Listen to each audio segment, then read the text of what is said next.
Hello बच्चों, let's read the question. तो यहाँ क्वेश्चन है आपका 0.35 gram of an organic compound gives 0.233 grams of BaSO4। What is the percentage of sulphur? तो यहाँ हमें जो है परसेंटेज निकालना है सल्फर का। तो अगर हम यहाँ पे बात करें की कंसेप्ट की, तो हम की कंसेप्ट बोलेंगे। यहाँ पे आपका रहेगा एस्टिमेशन ऑफ सल्फर। अगर अपने को एस्टिमेशन ऑफ सल्फर आता है किस तरीके से कैलकुलेट करते हैं हम इन ऑर्गेनिक कंपाउंड, तो हमें जो है ये पर्टिकुलर क्वेश्चन सॉल्व करना आता है।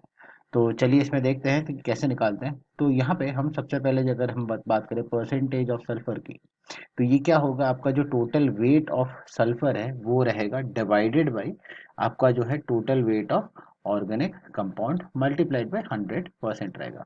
अब यहाँ पे जो ये सल्फर निकाला है हमने, ये सल्फर कहाँ से आ रहा होगा? ये सल्फर आ रहा होगा BaSO4 से। तो इसका मतलब अगर हम वेट ऑफ सल्फर निकाले फ्रॉम बेरियम सल्फेट से, तो यहाँ पे हम जो है यहाँ वापस लिख लेते हैं इस पर्टिकुलर चीज को कि वेट ऑफ सल्फर फ्रॉम आपका बेरियम सल्फेट BaSO4। तो ये आपका क्या हो जाएगा? तो ये हो जाएगा, पहले तो नंबर ऑफ मोल्स निकाल लेते हैं। तो वो आ जाएगा वेट ऑफ बेरियम सल्फेट जो आपका गिवन है डिवाइडेड बाय उसका molecular weight of BaSO4 multiplied by आपका जो है एटॉमिक वेट ऑफ सल्फर, जो आपका हो जाएगा 32 के बराबर। तो यहाँ पे अगर हम सब्स्टिट्यूट करते हैं वैल्यू, तो यहाँ पे हम देखेंगे वेट का गिवन है 0.233, और आपका जो मॉलिक्यूलर वेट होता है वो होता है 233 आपके बेरियम सल्फेट का, मल्टीप्लाइड बाई आपका हो जाएगा यहाँ पे 32। तो यहाँ से आपने जो है वेट निकाल लिया, तो वो हो जाएगा 0.032 ग्राम्स है जो है आपका सल्फर है। अगर हम यहाँ पे सब्स्टिट्यूट करें अब, तो हम जो है फॉर्मूला में देखेंगे कि आपका परसेंटेज ऑफ सल्फर जो है हो जाएगा weight of sulphur divided by आपका था weight of organic compound multiplied by 100%।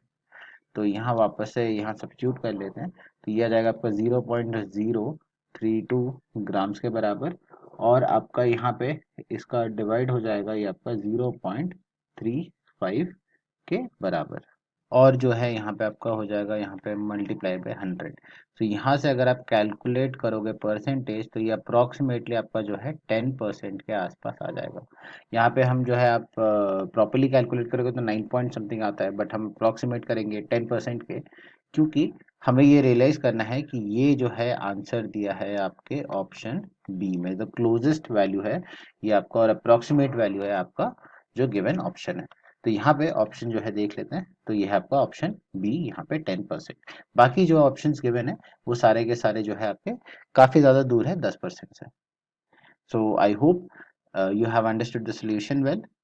Best of luck.